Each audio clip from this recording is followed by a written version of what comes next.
Hello అందరికి బెల్జియంలో విగ్గుల షాప్కి వచ్చేసామండి. ఏం పిల్లో ఈ చక్కటి జుట్టుండగా విగ్గుతో పనేంటి అంటారేమో, విగ్గు నాకు కాదండి.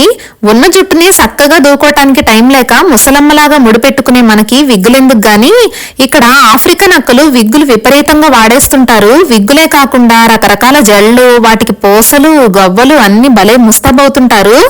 ఒక్క రకం విగ్గులైతే చూశాను గాని మరి ఇన్ని రకాల విగ్గులు ఇన్ని రంగుల్లో నేనెక్కడా చూడలేదు.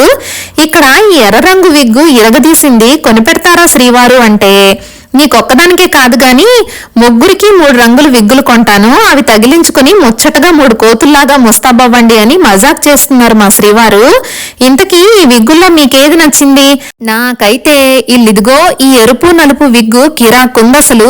ఇది వేసుకుని మా ఊరి సందుల్లో తిరిగితే నా సామిరంగా బర్రెలు గొర్రెలు అన్నీ ఇక నా వెనకాలే. ఇలాంటి మంచి మంచి ముచ్చట్ల కోసం ప్లీజ్ సబ్స్క్రైబ్ చేసుకోండి.